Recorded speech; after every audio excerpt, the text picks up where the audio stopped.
spraying some gasoline on the intake, and it shot like a massive fireball out of the intake.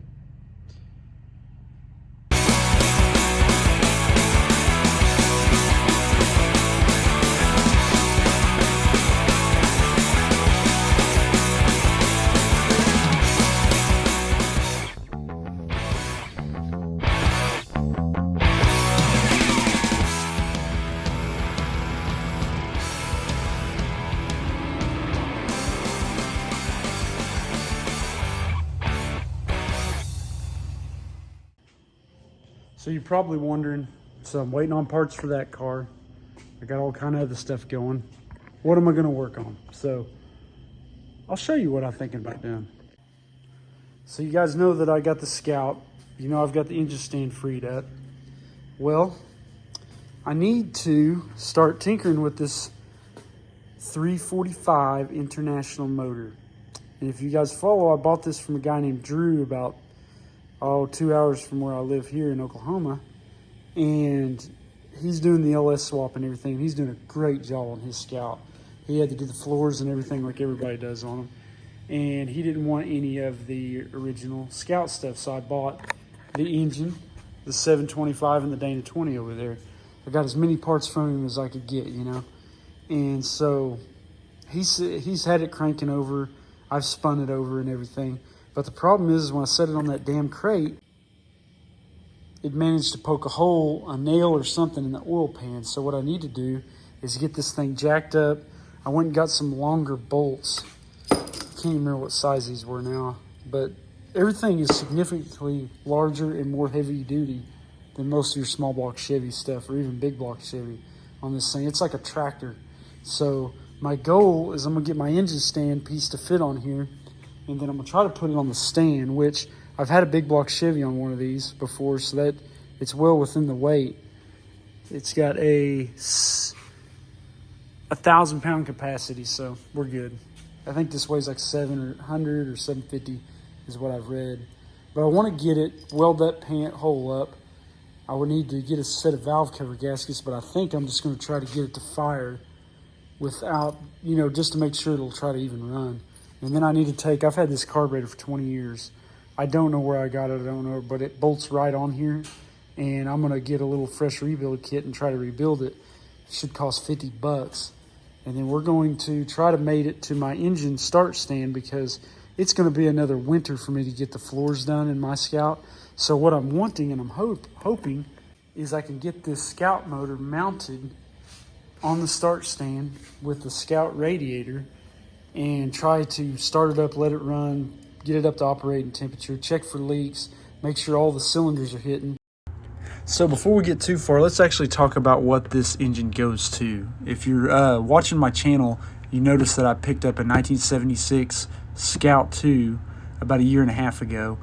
And if you're new to the Scout International as I am, they built them from 1960 to 1980. Starting with the smaller Series 80, then to the Series 800, then the Scout 2 generation 70 to 80, which is a bit bigger in size and had the amenities like power steering, power brakes, and the larger Dana 44 axles. The engines ranged from the 196 four-cylinder, the straight 6, and V8s from the 266, 304, 345, and the 392. These larger engines were used in models as the 1210 4x4 trucks, the Travelall, and other school buses, as well as various industrial applications due to their low RPM use and high torque. They are also, as I've heard, hard on fuel, but as reliable as you can get. So all right, enough of that. Let's get back to work and let's find out if this 345 is going to run. And I'm hoping that I can just get the Scout up and running after I get the floorboards done and everything. I want to drive it a little bit because, again, I've never driven one. I've never ridden in one. This is like the only vehicle. I've been in a lot of cars. I've drove a lot of them. A Scout is something I've never even driven or ridden in. So I want to make sure I really like it, because I like this car here. I don't care how much money I spend on it because I don't plan on getting rid of it. And the Scout's the same way. I haven't seen very many of them, but that thing is in such good shape. And it's compared to some of the other ones I've got to look at, that I'm pretty lucky. And I want to get it running and I just want to see how it goes down the road, and then you know, I can plan.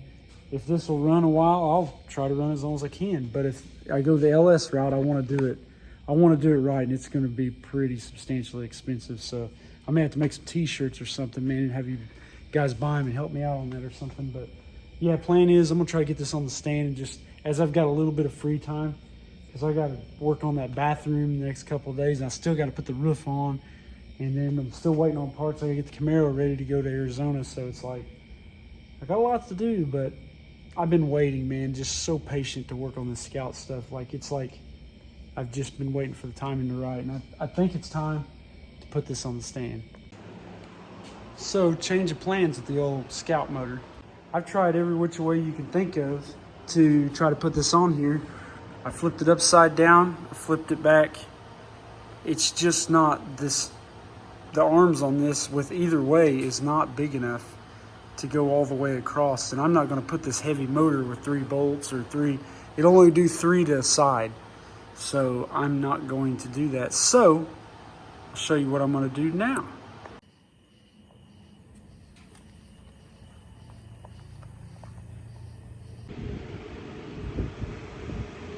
So you know, I was talking about how this thing had a nail that punched a hole in the oil pan. Well, get this, it's actually rust. It rusted a hole in the bottom of the pan. So those are 2 rust holes. And this thing ain't got any oil in it, but now it's leaking oil. And it's just the residual draining off the pan. You can see how that's kind of mushroomed in the bottom. So all the oils settle into the outside. So I'm thinking about just trying to weld it. I don't know how it's going to do with that oil on there. It might catch it on fire, but we'll see. So I welded that hole up. Not my best work, I gotta clean it up some, but I thought you guys would get a kick out of this. It's smoking out of the harmonic balancer, so whatever residual oil's in the bottom of this pan is on fire in there. So I got all the holes plugged up, it'll eventually go out. But I thought that was pretty cool. I'll tell you what, man, allergy season is hit again. I feel like hammered crap. But I've been slowly just tinkering with this International. What's weird about these is the exact same thing as a Chevrolet. It's 184366572, and the cylinders are the same, 135724668. Crazy thing is, instead of timing it off the number 1 cylinder like you do a small block, you time it off the number 8 cylinder. That's where it hits first, which is odd, you know. Well, on the cap here, it shows you where number 1 is right here. Well, I made that mark, but I didn't notice. I noticed that the wires are going the wrong places. Well, instead of timing it off the number 1 or to fire first on this cylinder, whoever before timed this like a small block Chevy. So number 1's running here, and this is all timed up like a Chevrolet would be, but instead you got to reverse it and go back the other way. So, but right now I'm not worried about that because I'm sure I'll have to check the points and all that, but I'm just going to try to spin it over and get these cylinders pumped up and see what it's got. I was wanting to run a hot wire for the coil. Got the distributor torn down, the points are opening. So what I was going to do is go ahead and hook this bad boy up, hook it to the positive side here, energize the points. Let's see what we got. Fire in the hole. So looks like we're heading on out of there. So all we need now is to put the wires, cap, and rotor back on it. I kind of got an idea. What up, guys? So I was trying to get this thing running, and I had my hand over the carburetor, spraying some gasoline on the intake, and it shot like a massive fireball out of the intake. Burnt the old flanges up. Is this one as bad? I think the one on the side of my finger went away, but that one's still blistered up pretty good. So what I've decided to do is set the old carburetor on here. It doesn't even have the needle and seat in it. I'm just going to use that, you know, as something to kind of have the Venturi effect, and I'm just going to spray some starting fluid in it, or the gas like I was going to do. But just from turning, it's starting to oil. Now the motor doesn't look like it's in the best of shape. It's pretty crummy looking inside. But all the rockers are turning like they're supposed to. But one thing I was thinking about, this thing, as it's popping out of the carburetor, that leads me to believe that it's 180 degrees out.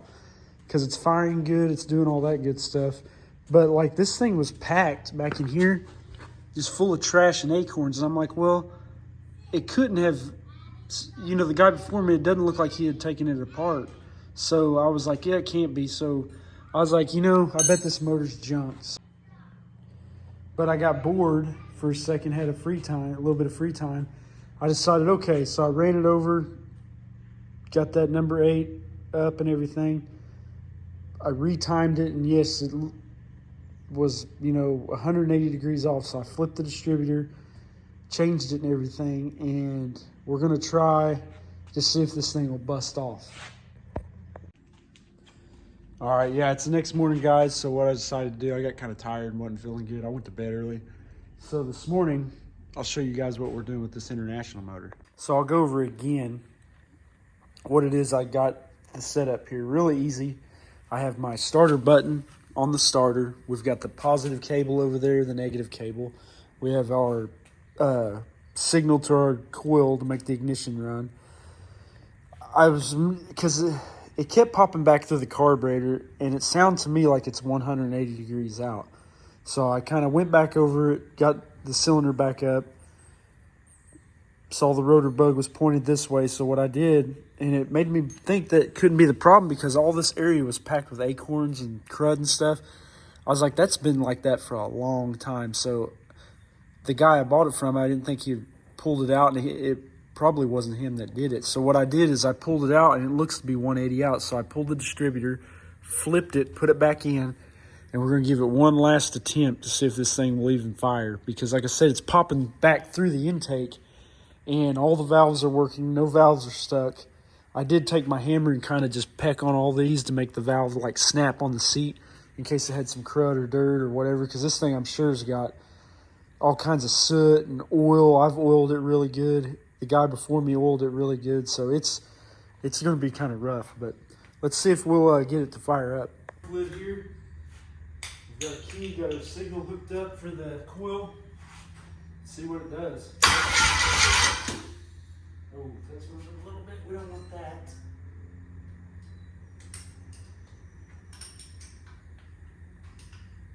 Okay. Oops. Ooh.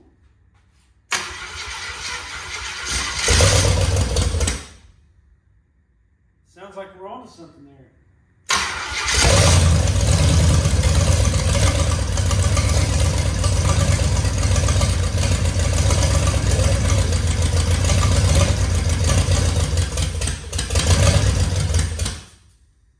Sounds like it runs. Holy crap.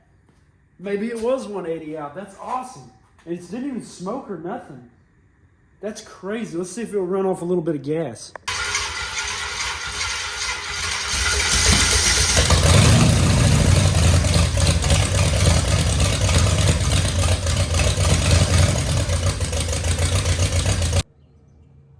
It's alive. I can't believe that actually worked. Like, holy crap. The motor sounds good. Did you see any smoke? Because I didn't.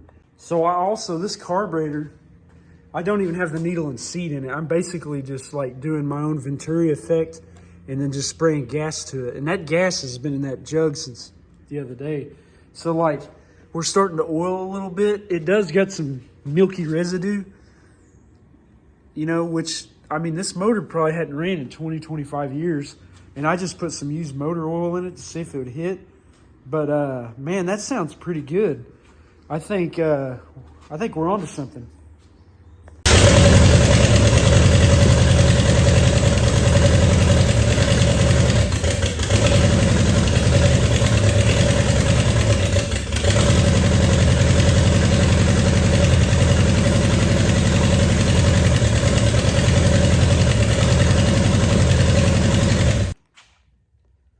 So since we have a runner, it seems to be firing up and running good, I'm gonna go ahead and go on to the next phase.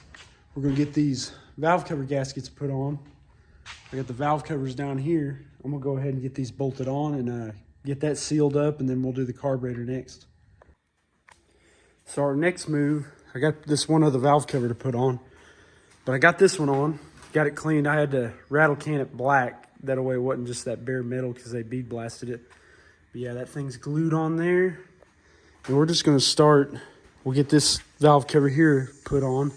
I did break one of the old wires that was on it, but that's okay. But our next move is we have some milky stuff coming out of this oil. We're not out of the woods yet. We could still have a bad head gasket or something. But what I'm gonna do next is I'm gonna drain this oil out because I checked the dipstick. It's awfully milky and nasty looking. So I'm gonna drain this thing out and try to flush it really well. I mean, it could be just from sitting, but as you can tell, you know, the lifespan of this motor, they have not maintained it very well. You know, it should have had probably a lot more oil changes, but my plan will put the cover on. We're going to drain all that old oil out, and I'm just going to pour a bunch of used oil and try to flush that pan out. And as you can see on the floor right here, that front seal, you remember when I was welding it, it's going to need to be replaced. Actually, it doesn't even look like it's got a seal in it. It looks like it's wore out. So we got a little bit to do, but we're going to keep going.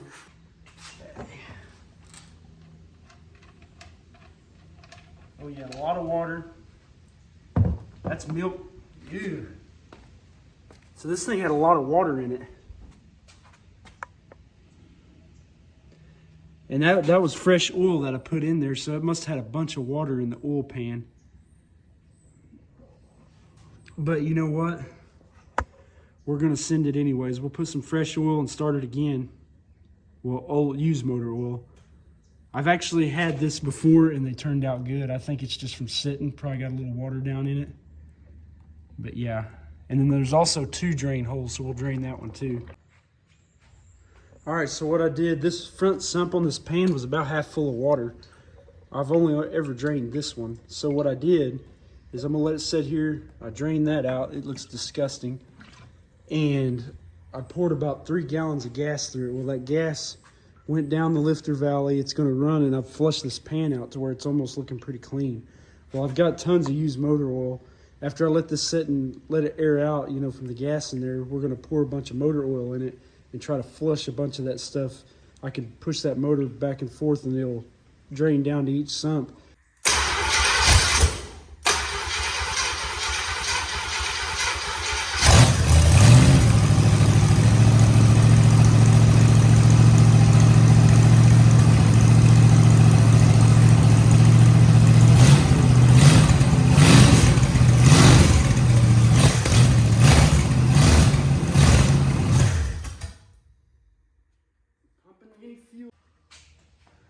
All right, so we're back out here. It's Friday.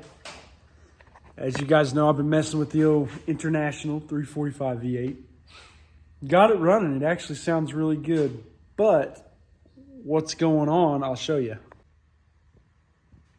And that's a dog. But this engine idles. It sounds good. It's not knocking. Now, we don't have a cooling system.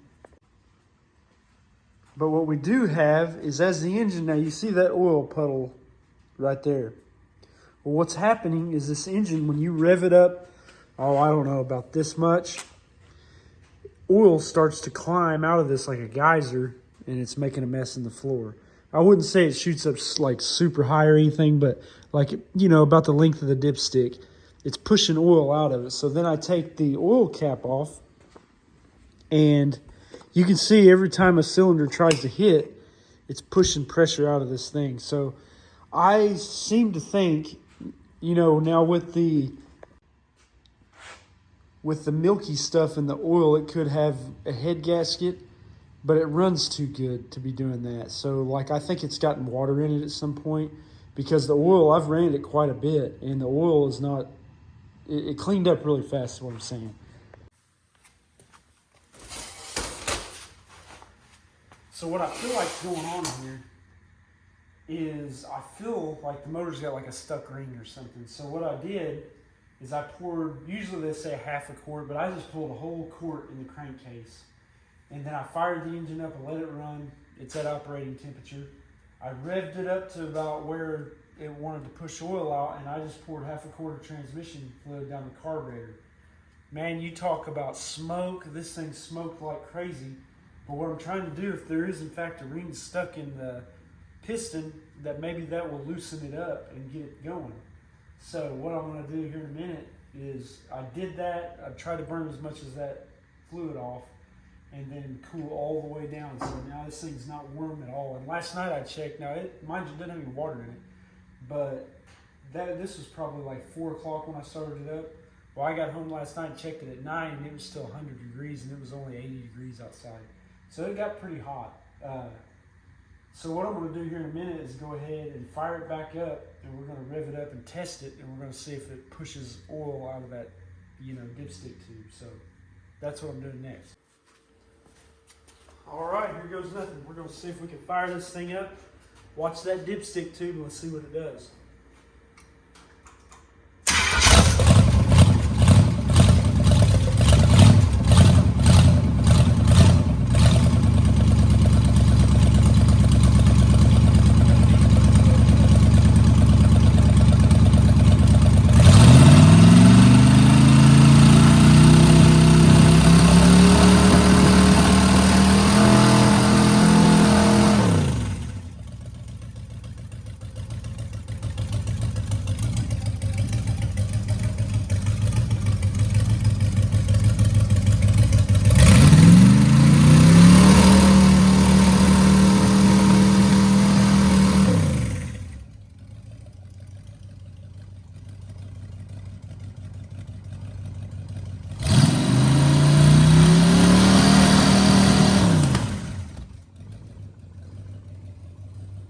Pushing any oil out. And look how good that thing idles.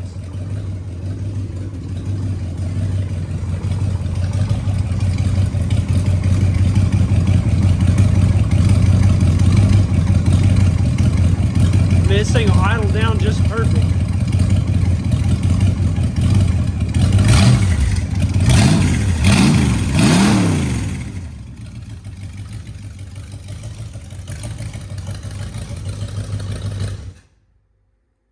I mean, it seems to start very, very well. So this thing, no oil coming out of the dipstick tube. We'll fire it back up and take it plumb out. That'll give it a good path to just come out. The oil cap, you see when I revved it, it's just sitting on there. Now it is steaming a little bit. But for an old motor, it doesn't seem so bad. Now let's fire it up.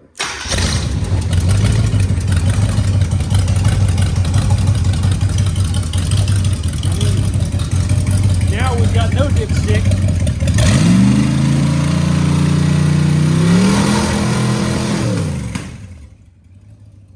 I don't know. Almost looks to me like it might have fixed it.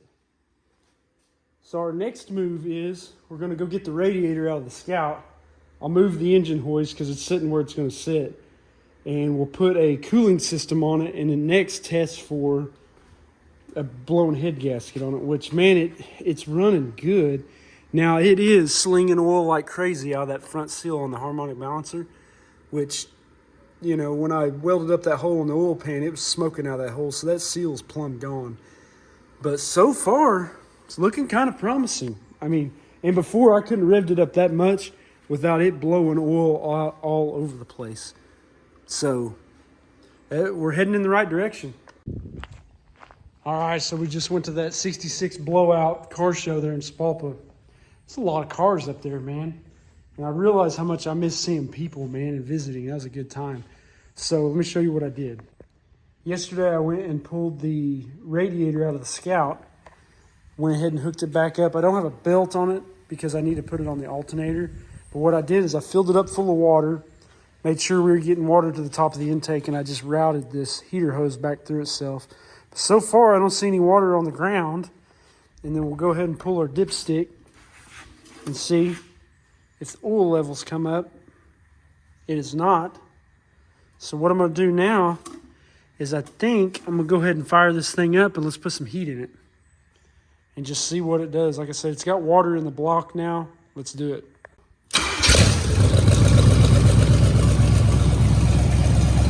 We got water. does.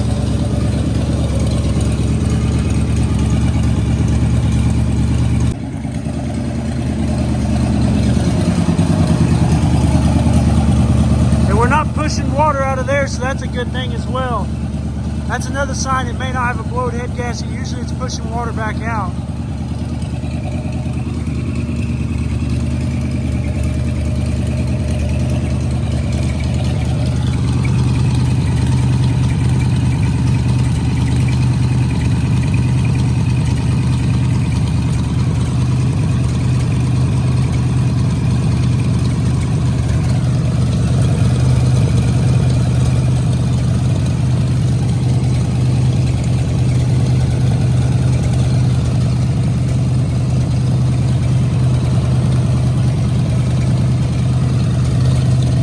Water right there. I don't know where it's coming from. It'll catch on fire. All right, 10 minutes later, 146, 109, 140, 145. Yeah, we're burning all that old oil off. Let's see what the walk is. 126. We're gonna look down in here. Water's not moving, so let me top it up. All right, so we're still running. We're burning some oil. 125, and the water pump's not even turning. That's what's crazy. Whew, it's kind of stuck. Yeah, I don't even have the water pump hooked up. That could also be why, but really, it's sitting without the water pump turning.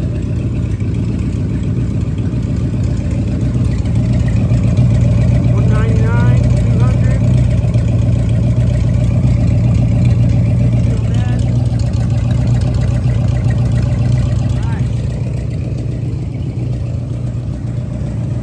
Alright guys, so the Scout motor runs, it holds pressure, doesn't have anything wrong with it. I don't know how long it'll last because it's old and it looks like it's kind of worn down and everything, but I think as I get it going and get it in the truck and everything, and I'll do some oil changes on it, and I'll be able to start it and run it regularly, it's going to work out pretty good. So we lucked out on that.